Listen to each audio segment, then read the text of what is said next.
Hey loves, welcome back to the channel. It's your girl Ava. Oh honey, do I have a story for you today? As someone who has sat front row to the spectacular collapse of more marriages than I can count, I've seen it all. The tears, the gaslighting, the she means nothing to me speeches. But every once in a while, a story falls into my lap that is so deliciously calculated, so perfectly executed, that I just have to bow down. Today, we're diving into the story of Evie, a woman who was literally left to die by her cheating husband, only to wake up with a second chance and a master plan. She didn't just cry. She dismantled his entire existence. Let's unpack the absolute best moments of this masterpiece. The impact didn't kill me instantly. The freezing rain of the Pacific Coast Highway had blurred my vision, but the audio from the dashcam playing through the shattered windshield was crystal clear. Is it done? Make sure she takes her last breath before you call 911. Preston can't afford any loose ends. It was Lily Vance, the sweet, innocent former assistant. The woman my husband, Preston, had abandoned me for on the side of a cliff in the middle of a storm, taking our only car because she called him crying about a panic attack. He left me, his wife, 7 months pregnant, to die. A Sharpie draft snapped my eyes open. There was no wrecked car, no taste of copper in my mouth. Instead, the faint, elegant hum of a string quartet and the clinking of crystal glasses drifted down the corridor. The crystal chandelier above me cast a warm, golden glow. I blinked, my hand instinctively dropping to my stomach. The baby kicked, a strong, rhythmic thump. Well, have you figured out how you're going to explain this to Preston? A sickly sweet voice pulled my focus forward. Lily stood inches away from me, holding a glass of sparkling cider. She was looking out toward the grand ballroom of the Sterling Charity Gala, her chin tilted up in that sickeningly arrogant way she reserved only for when we were alone. "What will people say, Evie?" she whispered, her eyes gleaming with malice. "That the pregnancy hormones are making you crazy, or that you're just a spoiled, paranoid wife abusing her power to bully a poor, defenseless employee?" My mind raced, the pieces snapping together with terrifying clarity. I was back. I had returned to the exact night the nightmare truly began. The night Lily deliberately provoked me, planning to spill her own drink on her dress to frame me for assault. It was the inciting incident that gave Preston the excuse to openly despise me. The night my life began its downward spiral. Seeing my silence, Lily's smirk deepened. She thought she had won. She thought I was the same desperate, unloved wife who would crumble at the mention of Preston's name. I smiled, a slow, chilling curve of my lips. Before she could even register the shift in my eyes, I snatched a full glass of Cabernet from a passing waiter's tray and upended it directly over her head splash. The dark blood, red wine cascaded down Lily's perfectly styled hair, dripping over her face and instantly ruining her pristine white silk gown. The stain bloomed across her chest like a gaping wound. Lily gasped, her eyes going wide with pure, unadulterated shock. She stared at me, her jaw unhinged. "Genevieve, are you insane?" I shattered the empty wine glass against the marble floor. The sharp crack echoed loudly in the empty hall. Before she could scream, I stepped into her space, my fingers locking around her wrist like a steel vice. "You wanted to show them what an abusive wife looks like, Lily," I whispered, my voice dripping with venom. "Let me give you a masterclass. Let go of me," Lily thrashed, her mask of composure completely disintegrating. But she couldn't break my grip. Panic flared in her eyes. "Preston won't forgive you for this. He'll destroy you, right on cue." The sound of hurried footsteps echoed from the ballroom entrance. "Preston, help me!" Lily shrieked, her voice trembling with perfectly manufactured terror. The moment she pulled back, I simply let go of her wrist. Her own momentum sent her stumbling backward. She let out a dramatic, piercing scream as she collapsed onto the carpet, strategically scraping her palms. "Lily!" Preston rushed into the corridor, his crisp tuxedo cutting through the shadows. "Me, mother." Victoria was right behind him, her sharp eyes taking in the scene. In my past life, Preston had completely ignored my pregnant state, rushing to Lily like a knight in shining armor. He had dragged me by the arm and forced me to apologize. This time, I didn't wait for him to speak. Before Preston could even reach Lily, I stumbled backward into my mother's arms, my body trembling, tears spilling down my cheeks with flawless precision. "Mom," I choked out, my voice breaking. She just went crazy. She poured the wine on herself, and then tried to push me." Victoria caught me, her maternal instincts flaring instantly. She glared at Lily, who was currently sobbing into Preston's chest. "Preston, what is the meaning of this?" Victoria demanded, her voice cold enough to freeze hell over. "Your wife is carrying the sterling heir, and your little secretary is harassing her in the hallway." Preston didn't even look at Victoria. His eyes, burning with irrational fury, were fixed on me. He pulled away from Lily just enough to point a shaking finger in my direction. "Don't lie, Genevieve. Lily would never do something so unhinged. Who gave you the right to treat her like this?" He took a threatening step toward me. "I gave you a child. That was my biggest concession to this arranged nightmare. You need to learn to be grateful and stay in your lane." Victoria gasped, stepping defensively in front of me. "Preston Sterling, she is your wife. She is a tyrant." Preston spat back. The corridor had drawn a small crowd of elites, whispering behind their champagne flutes, but they all instantly parted, falling dead silent as a commanding figure stepped through the double doors. Richard Sterling, the patriarch. My father. He didn't walk, he presided.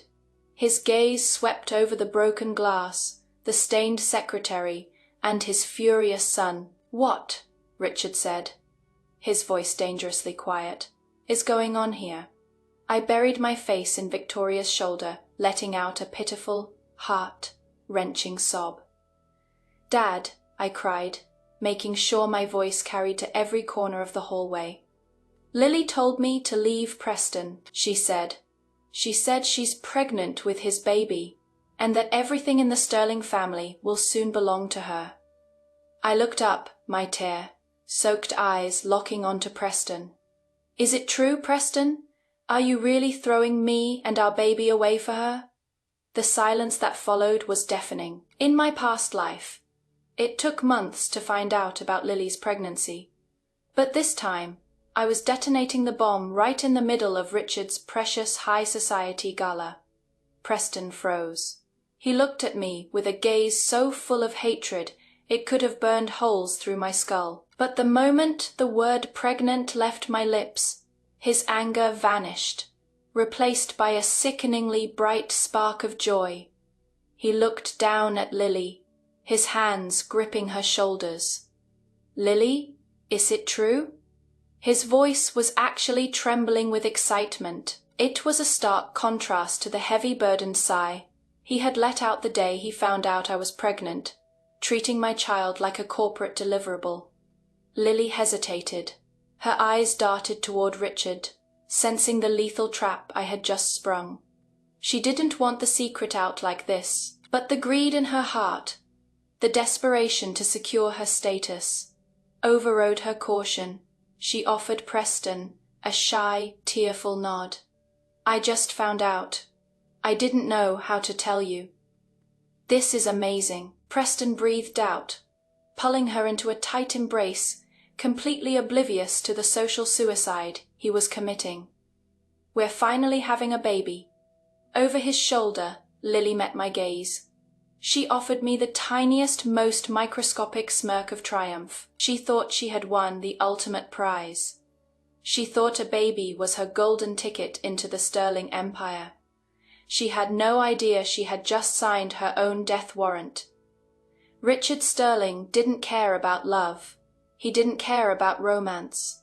He cared about the Sterling trust, the bloodline, and absolute control. And beneath the surface, a secret only my mother and I knew. Preston wasn't even a real Sterling. He was a decoy, an adopted stand, in to secure Richard's CEO seat until I, the true daughter, produced a legitimate heir. Richard's face darkened with a disgust so profound it made the air in the room feel heavy. He slowly reached into his breast pocket and pulled out a sleek leather checkbook. He unscrewed his fountain pen and scribbled a number with sharp, violent strokes. He ripped the check out and let it flutter to the floor at Lily's feet. $3 million, Richard stated, his voice devoid of any human warmth. "My assistant will arrange a private clinic for you tomorrow morning. Terminate it tonight. You leave this hotel and never return to the company." Lily's fake tears stopped instantly. The color drained from her face, leaving her looking like a corpse. Her eyes widened in absolute terror as she stared at the piece of paper on the floor. "Dad, are you out of your mind?" Preston roared, stepping over the check to shield Lily. "I've done everything you've ever asked. I married a woman I don't love. Why can't I be with the woman I actually want?" Richard didn't flinch. He looked at Preston, not like a son, but like a defective piece of machinery. "Your wife," Richard commanded, his tone leaving absolutely zero room for negotiation. "And the mother of my grandson will only ever be Genevieve. If you walk out that door with this trash, consider your trust fund permanently severed." Preston's face twisted in agony and humiliation. He looked at me, then at his father, his chest heaving. "Fine," Preston snarled, grabbing Lily's hand. "Keep your damn money." He dragged a sobbing, terrified Lily down the hallway, disappearing into the elevators. Victoria held me tighter, whispering reassurances into my ear. Richard gave me a brief, approving nod before turning back to manage the whispering crowd. I rested my hand on my belly, lowering my head so no one could see the ice-cold smile spreading across my face. "Run, Preston. Run as fast as you can, because the moment you stepped out of this hotel, you lost the only shield keeping you alive in this family." The game had just begun, and I was going to strip him of every single thing he thought he owned. Preston didn't come home for 3 days. According to the private investigator I had tailing him, he was playing house with Lily in a sleek downtown penthouse. A penthouse he had purchased using a shell company funded entirely by my family's trust. He attended her prenatal yoga classes, shopped for organic baby clothes, and played the role of the devoted future father. In my past life, seeing those photos had shattered me. I had cried until I threw up, begging my mother for advice on how to win back a man who never belonged to me in the first place. No, I flipped through the glossy 8x10 prints while sipping my morning espresso, feeling absolutely nothing but clinical calculation. Every dollar he spent on her was another nail in his coffin. Me phone buzzed on the marble kitchen island. It was the manager of the flagship boutique on 5th Avenue, Mrs. Sterling. The manager's voice was dipped in practiced reverence. "The limited edition piece you inquired about has arrived. Shall we send it to the estate?" "No," I replied, my eyes locking onto a photo of Preston handing Lily a familiar black credit card. "I'll come pick it up myself. And please, if anyone else tries to claim it under the Sterling account today, keep them waiting." My mother, Victoria, walked into the kitchen, her sharp eyes immediately landing on the photographs scattered across the counter. She didn't gasp or clutch her pearls. She simply straightened her posture, her expression hardening into a mask of aristocratic fury. "Get your coat, Evie," Victoria said, her voice a deadly calm. "We're going shopping." By the time we arrived at the boutique, the trap had already been sprung. Through the glass doors of the VIP lounge, I spotted Lily. She was leaning against the velvet counter, tapping her manicured nails impatiently. She looked smug, completely intoxicated by the illusion of wealth Preston had draped over her. "I don't understand the delay," Lily was telling the sales associate, her tone dripping with unearned entitlement. "Preston ordered this specifically for me. Just run the card." She slapped a heavy black titanium card onto the glass display. I stepped into the lounge, Victoria a silent, imposing shadow beside me. "There seems to be a misunderstanding," I said smoothly, my voice cutting through the quiet hum of the store. "That order was placed under the Sterling family account, and unless I suffered a sudden bout of amnesia, you are not a Sterling." Lily whipped around. For a fraction of a second, raw panic flashed in her eyes, but she quickly masked it with a sickly, sweet smile, emboldened by the black card sitting on the counter. "Evie," Lily cooed, feigning sympathy, "I know this is hard for you, but Preston gave me this card. He wants me to have the best for our baby. You can't just throw your weight around because your husband prefers me." The sales associates froze, their eyes darting nervously between us. In the elite circles of Manhattan, scenes like this were usually kept behind closed doors. But Lily, with her trailer park instincts, thought public humiliation was a weapon she could wield against me. She was wrong. I didn't yell. I didn't cry. I simply looked at her, the way one looks at a stain on the pavement. "Preston gave you a card tied to my trust fund, Lily," I said, my voice dropping an octave, heavy with subtext. "You aren't his pampered mistress. You are a thief spending my allowance." Lily's face flushed a violent shade of red. "That is a lie. Preston is the vice president of the company. It is his money. Is it?" Victoria stepped forward. The temperature in the room seemed to drop 10 degrees. My mother didn't need to raise her voice. Decades of ruling high society had given her an aura that demanded absolute submission. She looked past Lily entirely and locked eyes with the store manager, who had practically sprinted out from the back room. "Monsieur Laurent," Victoria said softly. "Mrs. Sterling." The manager bowed his head, beads of sweat forming on his brow. "An absolute honor. How may I assist you?" "The woman standing in front of you is attempting to commit wire fraud using a stolen card," Victoria stated, her tone conversational but lethal. "Furthermore, her presence is offensive to me. I want the card confiscated, and I want her permanently banned from this establishment and every sister brand under your conglomerate." Lily let out a sharp, incredulous laugh. "You can't do that. Preston will have your jobs." "I am carrying the Sterling heir."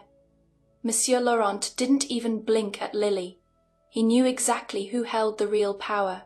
He picked up the black titanium card from the counter. With a swift, practiced motion, he pulled a pair of heavy silver shears from his desk drawer snap. The sound of the thick metal card being cut in half echoed in the dead silent room. "Listen to me carefully, ladies. There is absolutely nothing more pathetic than a man funding his sugar daddy era, using his wife's family money. Preston really thought he was doing something, handing Lily a titanium card like he was the Wolf of Wall Street, when in reality he was just swiping Evie's allowance. The audacity. What I absolutely live for in this scene is Evie's total lack of hysterics. When you catch the mistress spending your money, the amateur move is to scream and make a scene. But Evie?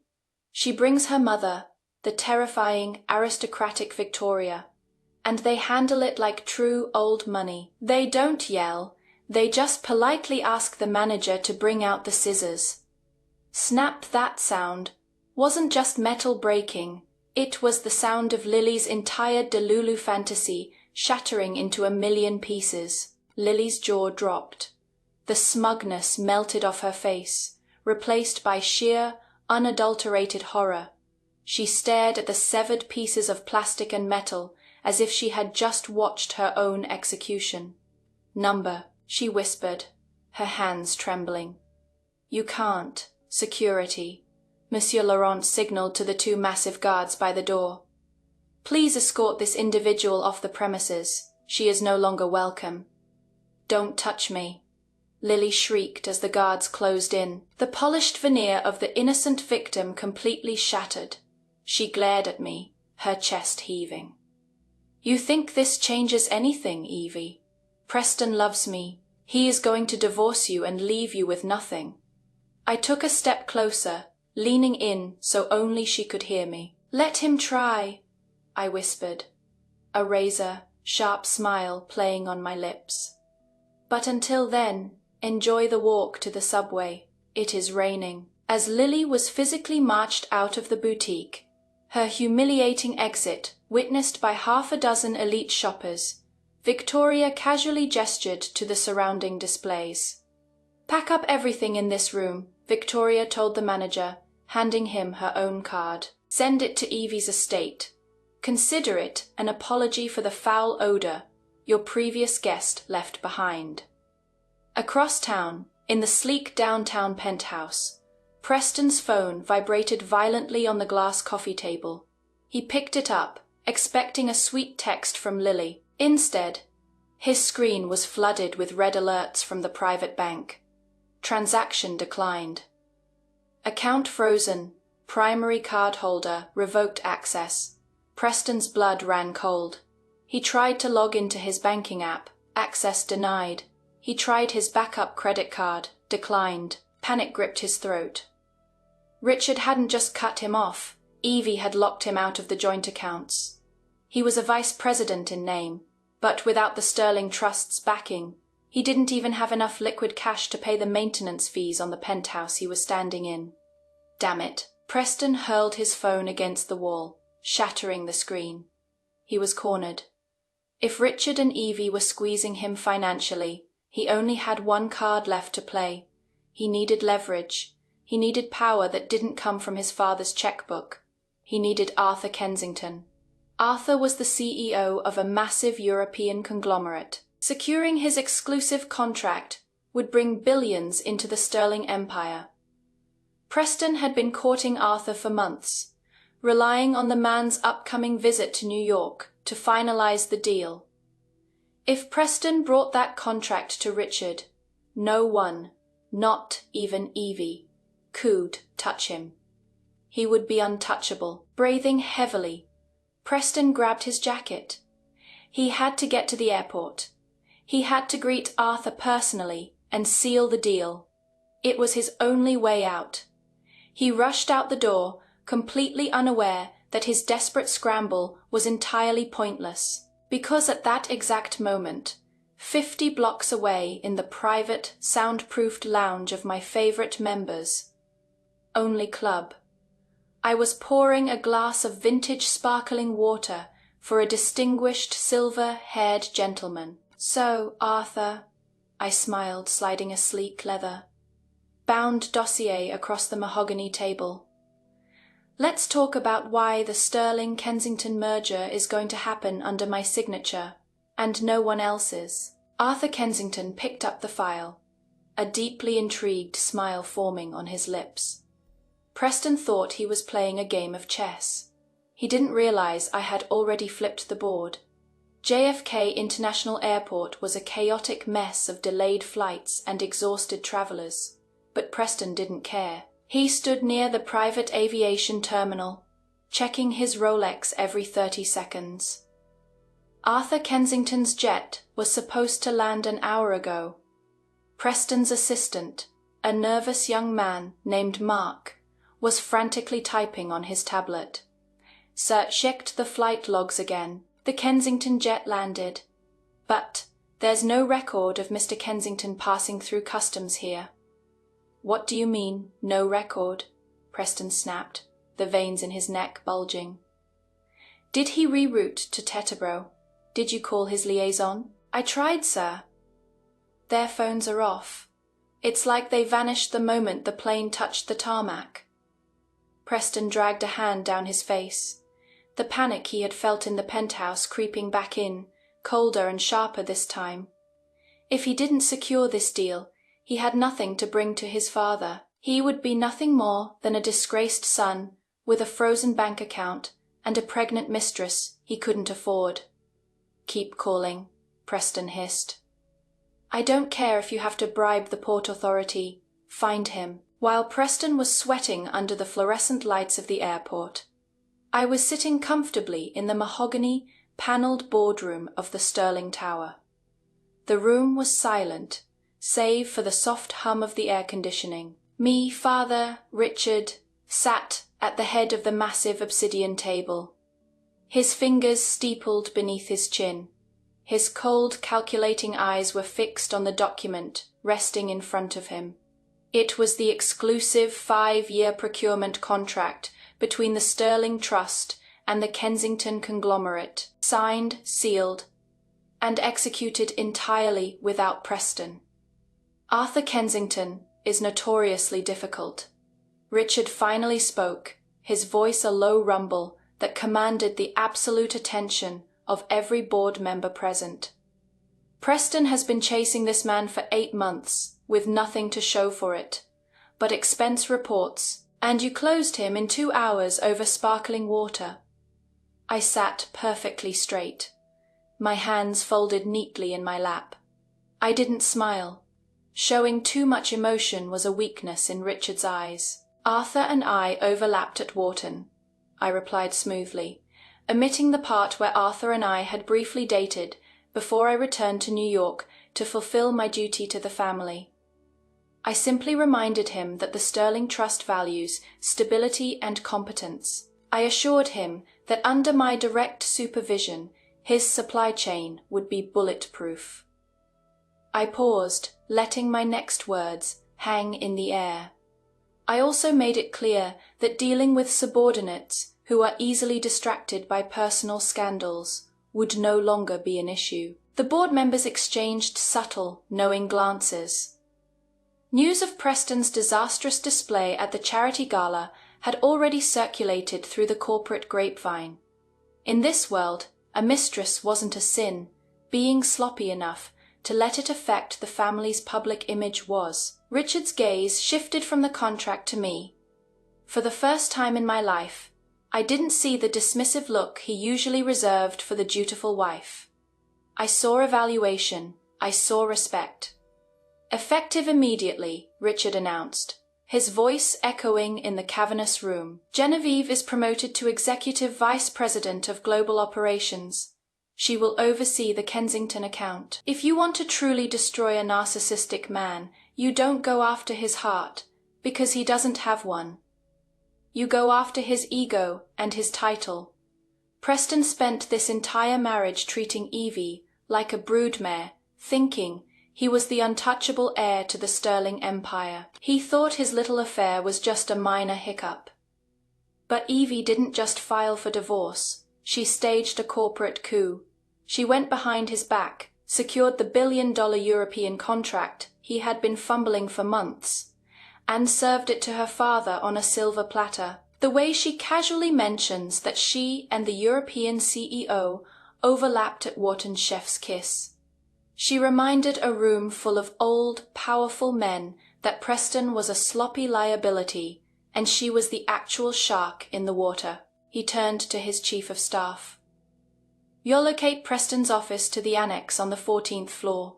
He is stripped of his signatory rights until further notice. Meeting adjourned. As the board members filed out, offering me quiet murmurs of congratulations, I remained in my seat.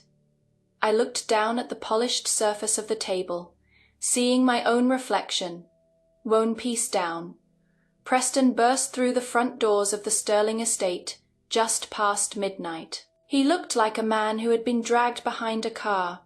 His tie was undone, his hair disheveled, and his eyes were wild with a desperate, cornered fury.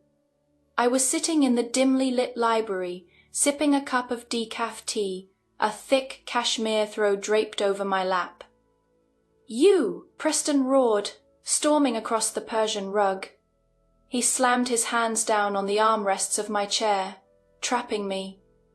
"You did this!" you intercepted Arthur. "You locked me out of my own accounts." I didn't flinch. I slowly set my teacup on the side table, my eyes locking onto his bloodshot ones.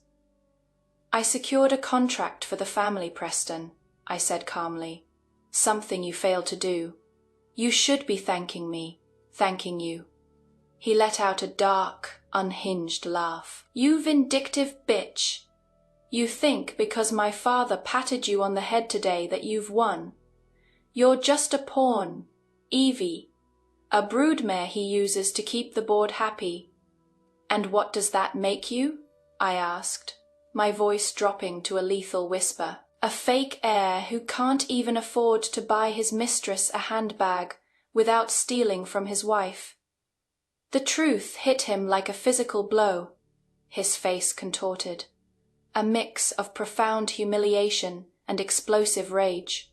"I am a Sterling," Preston shouted, spit flying from his lips. "I am the son.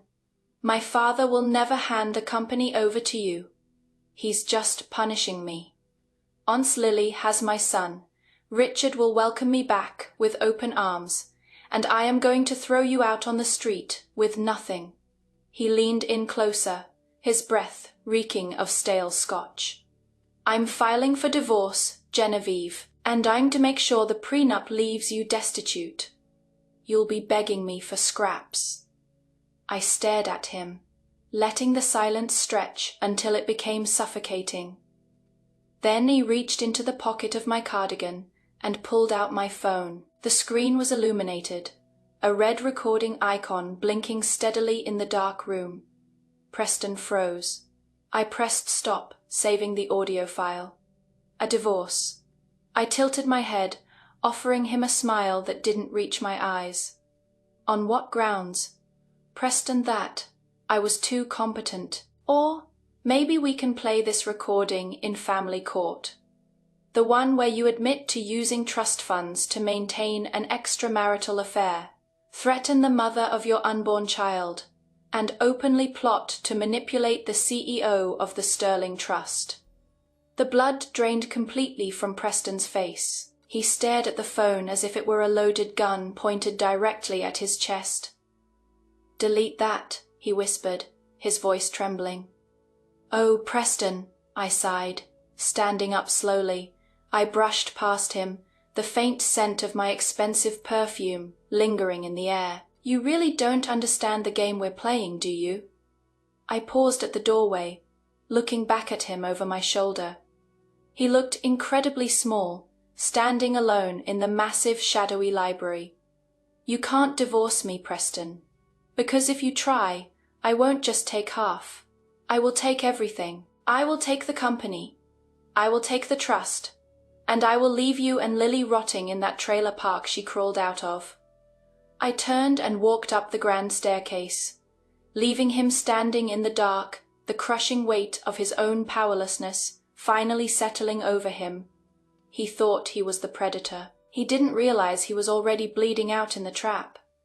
3 days later, the head of human resources stood nervously in my new expansive corner office on the 50th floor. "Mrs. Sterling," the HR director began, handing me a file. "We received a medical leave request from Lily Vance. She's claiming a threatened miscarriage and has submitted a doctor's note mandating strict bed rest at the Serenity Wellness Clinic for the remainder of her pregnancy." I flipped open the folder, my eyes skimming the forged signature of a high-end obstetrician. Serenity wasn't a hospital. It was a luxury maternity spa for Manhattan's elite, costing $10,000 a night.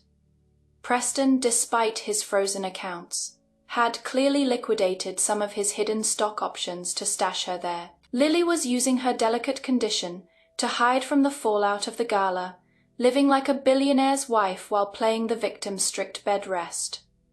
I murmured, a razor, thin smile touching my lips. How tragic. As her department head, it's only right that I perform a corporate wellness check.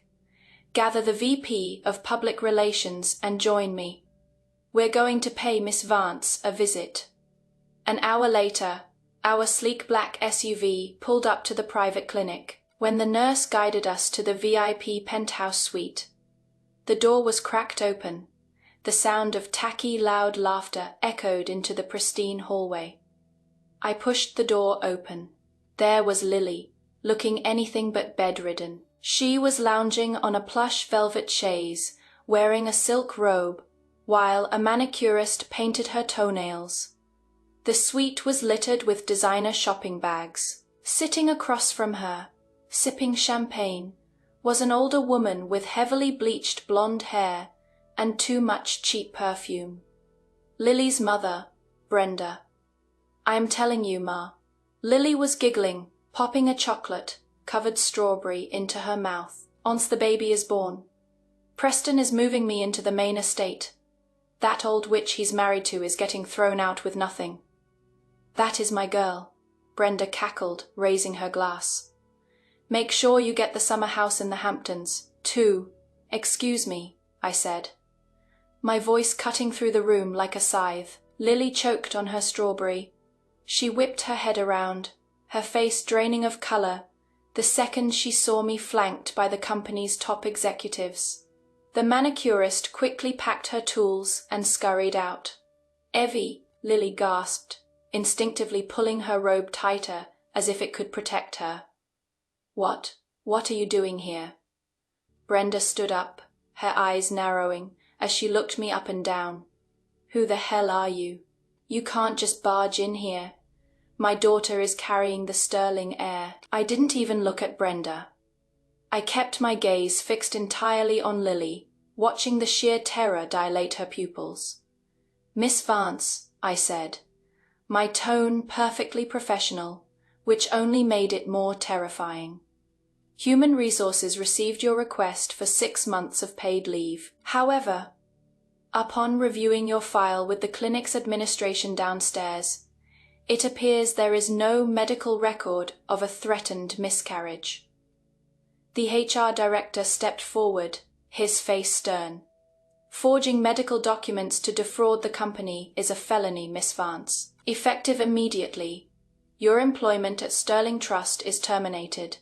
Your corporate health insurance, which is currently paying for this room, has been cancelled. Lily's jaw unhinged. No, you can't do that, Preston.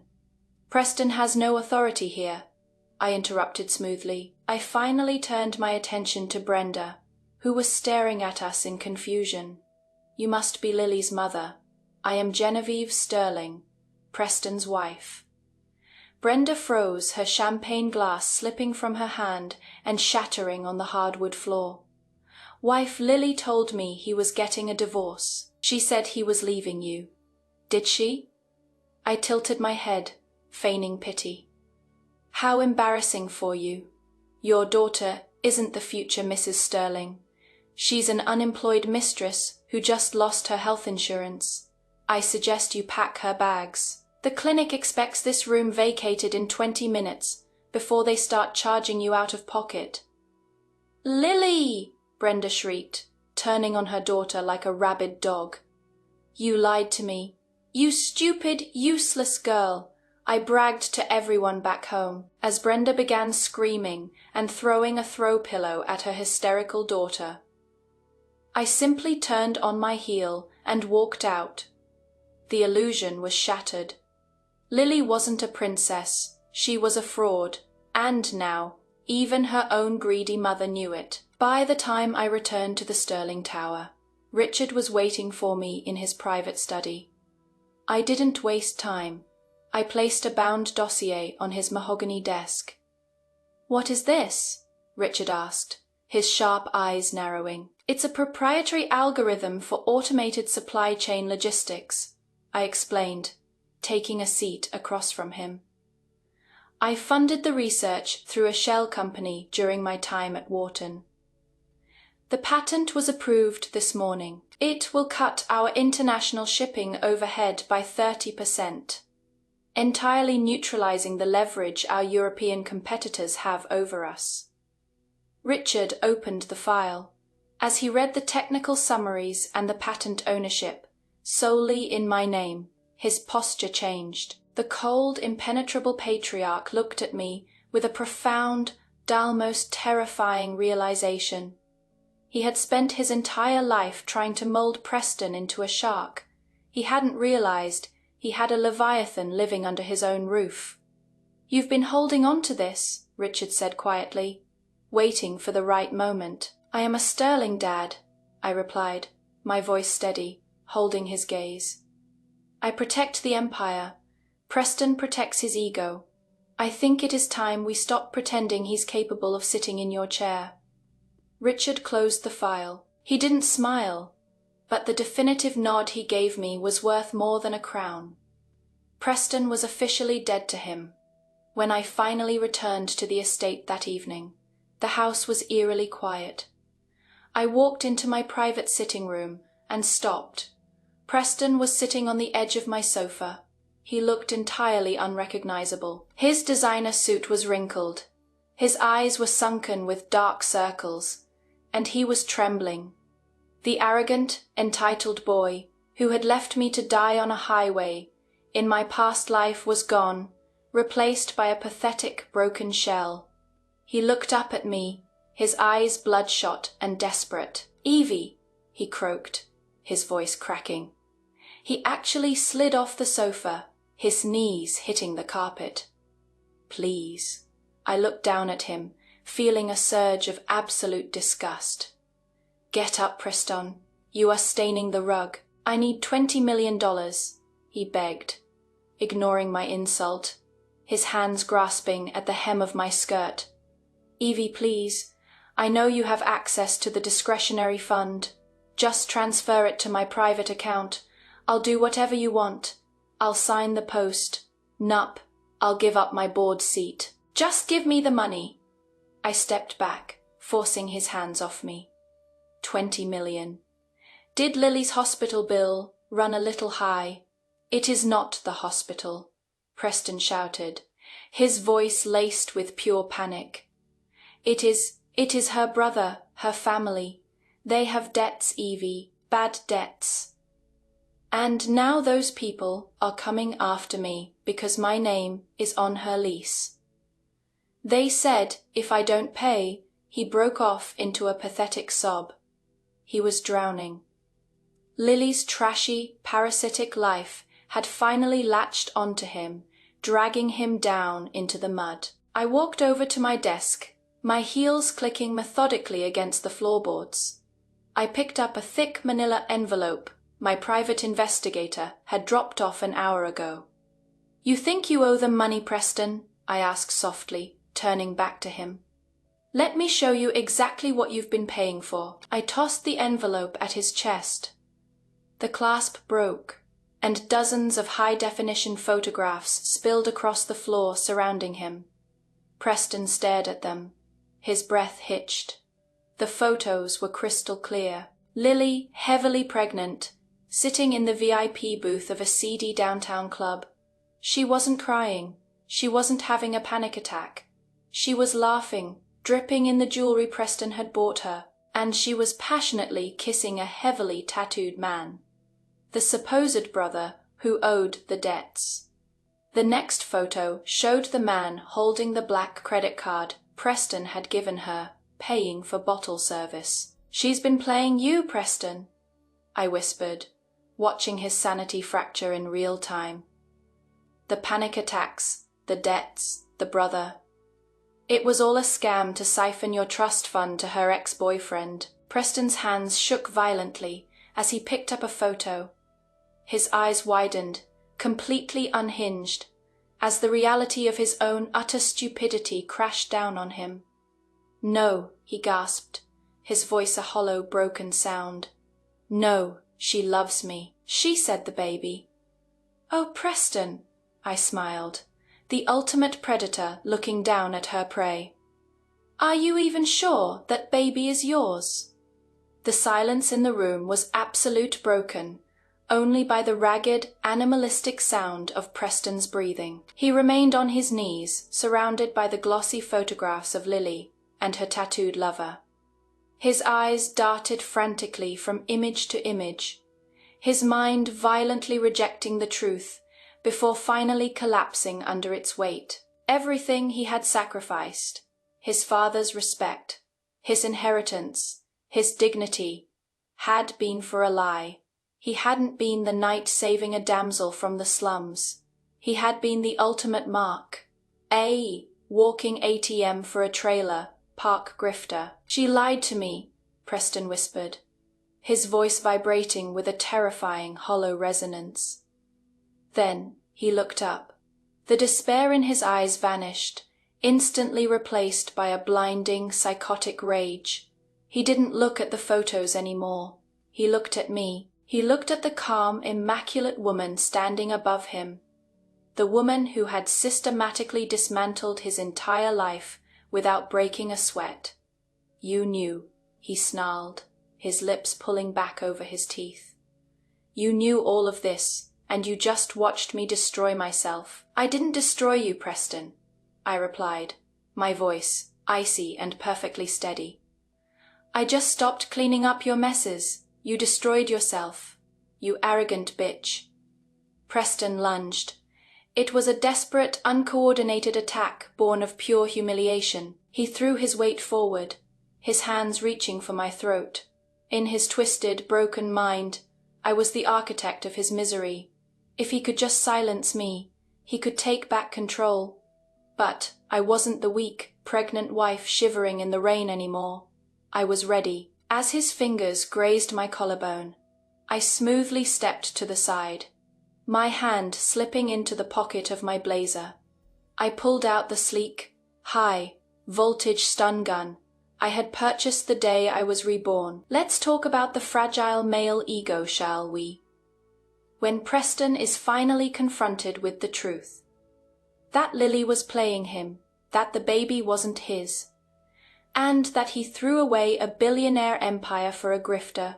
What does he do? Does he take accountability? Of course not. He blames Evie. He literally tries to strangle the woman he wronged, because his tiny brain cannot compute his own colossal stupidity. But Evie wasn't the naive, pregnant girl crying in the rain anymore. This is my absolute favorite detail. She bought the stun gun the day she was reborn. She knew exactly who this man was. She knew that once you strip a coward of his money and his status, he resorts to violence. That crack of the stun gun is the most satisfying sound in this entire story. She didn't scream for help. She literally shocked him back to reality, standing over him while he twitches on her Persian rug, feeling nothing but apathy. That is the pinnacle of healing. My friends, the opposite of love isn't hate, it is indifference. She looked at the man who killed her in a past life, and just saw a pathetic bug staining her carpet. I drove the metal prongs directly into his ribcage, and pressed the trigger crack. The blue electrical arc illuminated the dim room. Preston let out a guttural, agonizing scream.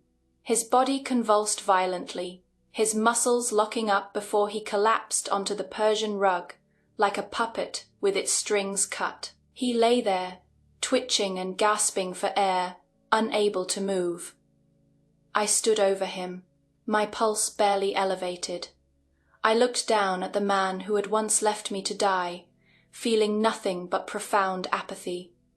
"Don't ever," I whispered, my voice echoing in the quiet room, "try to touch me again." I turned and walked to the door. "The security detail is waiting outside. You have 5 minutes to leave my estate before I have you arrested for assault." I didn't look back as I closed the door. The storm hit an hour later. It was a torrential downpour, the kind of rain that turns the winding coastal roads of the Pacific Coast Highway into a slick, treacherous nightmare. I stood by the floor-to-ceiling windows of the drawing room, watching the lightning splinter the dark sky. A cup of chamomile tea warmed my hands. Me mother, Victoria, sat quietly by the fireplace, reading a novel. My phone buzzed on the glass side table. It was Richard's chief of security. "Mrs. Sterling," the gruff voice said. "It's Preston. He took one of the sports cars from the garage. He was driving erratically, well over 100 miles an hour, on the coastal highway." I took a slow sip of my tea, and he lost control on Dead Man's Curve. The car went through the guardrail and over the cliff.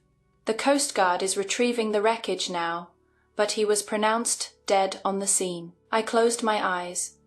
The sound of the rain against the glass suddenly felt incredibly peaceful. The universe had a dark, poetic sense of justice. He died exactly where he had left me to die. "Understood," I said softly. "Notify my father. I'll handle the press release in the morning." I hung up the phone. Victoria looked up from her book, her sharp eyes reading my expression instantly. "Is it done?" "Yes," I replied, looking out into the storm. "He is gone." Victoria didn't shed a tear. She simply closed her book and nodded. "Good. The Sterling name is finally clean." The fallout was swift and absolute. Preston's death was ruled a tragic accident, the result of reckless driving in severe weather. Richard, true to his cold nature, shed no tears. He immediately convened the board of directors and officially named me the sole heir and acting CEO of the Sterling Trust, but the trash still needed to be taken out. 2 weeks later, Lily showed up at the Sterling corporate headquarters. She was dressed in head-to-toe black designer mourning wear, clutching her swollen stomach, flanked by a sleazy tabloid lawyer. She demanded to see Richard, screaming in the lobby that her unborn child was the rightful heir to the Sterling fortune, and that she was entitled to Preston's shares. I didn't send security. I walked down to the lobby myself, holding a single manila folder. When Lily saw me, she sneered, her eyes gleaming with greedy desperation. "You can't hide from me, Evie. My baby is a Sterling. I want what is mine." I stopped a few feet away from her, the entire lobby of executives and employees watching in dead silence. "A Sterling?" I asked, my voice echoing off the marble walls. I opened the folder and pulled out a document, stamped with a legal seal. "That is fascinating, Lily, because according to the court order I filed yesterday, the Sterling Trust requires a mandatory DNA paternity test for any illegitimate claims to the estate." Lily's face paled, but she tried to hold her ground. "Fine, test the baby when it is born. Preston is the father. We don't need to wait." I smiled, a predator showing its teeth. I took the liberty of having my private investigators run a discreet background check on your associate. The tattooed gentleman from the club. It turns out he was bragging to his parole officer that he was about to become a very rich father. Lily stopped breathing. The tabloid lawyer beside her visibly tensed, realizing he was backing a losing horse. "If you want to proceed with the claim," I said, stepping closer to her, my voice dropping to a lethal whisper, "we will do the amniocentesis test today, but if that baby isn't Preston's, the Sterling Trust will sue you for the millions of dollars in corporate funds you embezzled through him. We will bury you in legal fees until you die in a federal prison." Lily stared at me, absolute terror paralyzing her features. The illusion was gone. The money was gone. Preston was dead, and her lover was a convicted felon. She had absolutely nothing left.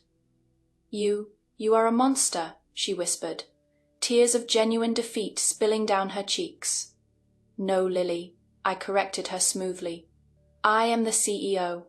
I turned to the security guards. Escort Miss Vance off the property. If she steps foot within 100 yards of this building again, have her arrested for trespassing." As Lily was dragged out of the glass doors, sobbing hysterically as her lawyer abandoned her, he turned and walked back toward the private elevators. 10 years later, the Sterling Trust had never been stronger. Under my leadership, our stock had tripled, and the European merger had solidified our empire for the next century. I sat in the massive leather chair of the CEO's office, looking out over the glittering skyline of Manhattan. The door opened, and my son, a brilliant, sharp-eyed 10-year-old, ran in, carrying a model airplane. "Mom," he grinned. "Grandma says we're taking the jet to Paris this weekend." I smiled a genuine, warm smile and pulled him into a hug. "We are. Go tell the pilot to prep the flight plan." As he ran out, I opened the bottom drawer of my mahogany desk. Hidden beneath a stack of quarterly reports was a small, leather-bound journal.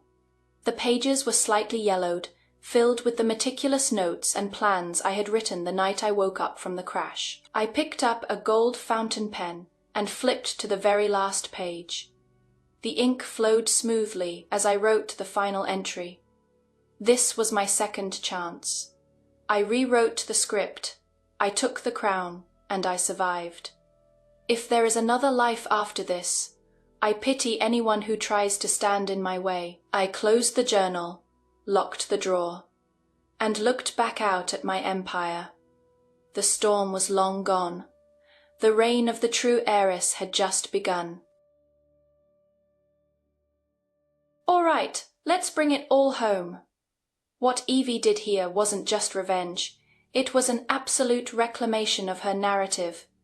We see so many women trapped in the sunk cost fallacy of marriage, you think. I've given him my youth. I am carrying his child. I have to make it work. But Evie woke up and realized that holding on to a toxic man is like holding on to a drowning anchor.